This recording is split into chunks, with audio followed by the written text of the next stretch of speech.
So, guys, our today's short topic is a part of autoimmune disorders like SLE, systemic lupus erythematosus. So, what is it like when we are discussing about SLE? So, we have to consider it as type 2 and type 3 hypersensitivity reaction. But when we are talking about more specifically, so we have a mnemonics like we can do like this, like just write 2 and 3 and SLE. So it's 3, like you can say E is more like 3. So you can reverse it at 3 and like it is like this. So we can say this, it is more type 3 hypersensitivity reaction than 2. So, what are the characteristic features of SLE? Like many symptoms which are associated with SLEs are, as you know, the early complement deficiency, like C1, C2, and C4 are the early complement deficiency which are generally seen in SLE. And generally, SLE is more common in females. And like it is also associated with Klinefelter syndrome because we all know Klinefelter syndromes is also have a male with an additional X chromosome. So it is like XY, like XXY. So it is the Klinefelter syndrome. So it has a bar body in it. So we can conclude it as a additional X chromosome, which can induce more female like characters.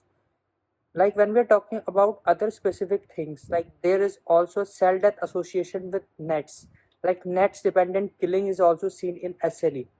So guys, what are the criteria of SLE? There are total of 14 criteria as we know in SLE. Four out of it we need to diagnostic or make a diagnosis. So mnemonic for the all criteria of SLE is denoted as MD SOAP as you seen in the diagram. Like MD soap brain is the mnemonic. So like with M we have Malor rash. So Malor rash is a butterfly shaped rash on face sparing the nasolabial fold. Like I'll show you the image of like labial fold like here, like sparing this fold here. So this is spared part in this diagram. So this is a kind of butterfly shaped rash you can see in the diagram. And the second rash which we have are the discoid rash. Discoid rash are generally spherical rash, like circle shaped rash are known as the discoidal rash. And like when we are move about the other criterias, like we have other criteria which is serositis. Serositis is generally inflammation of the sera. And like the other O, we have oral ulcer. The specific feature with the oral ulcer we have here is the oral ulcer didn't pain, like the patient will not feel pain on the ulcer.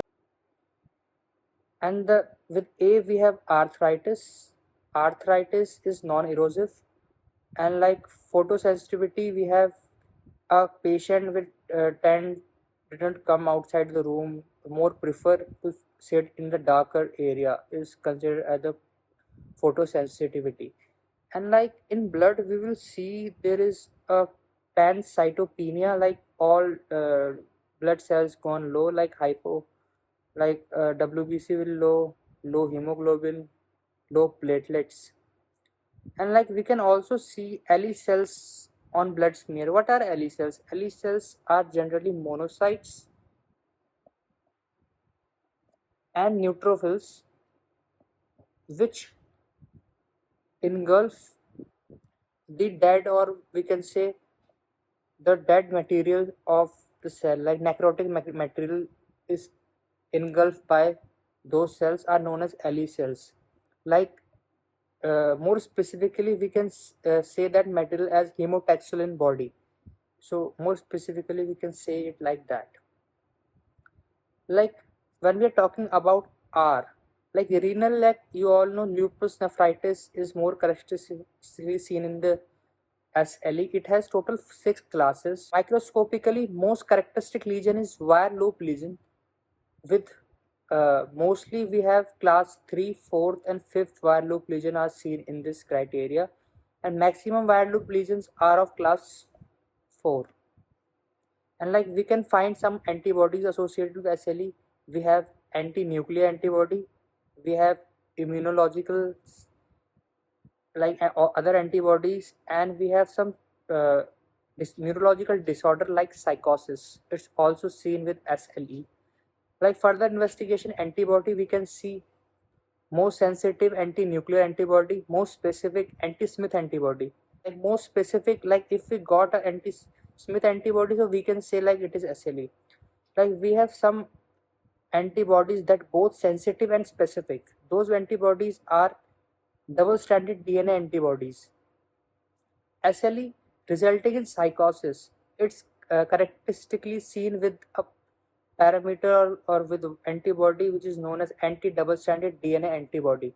Like SLE resulting in psychosis is due to anti-ribosomal P antibody, and SLE has happened in children. Like in children, neonatal lupus, it's generally by anti-Rho antibody. So you can understand or remember it by RONA, like child genetic trice.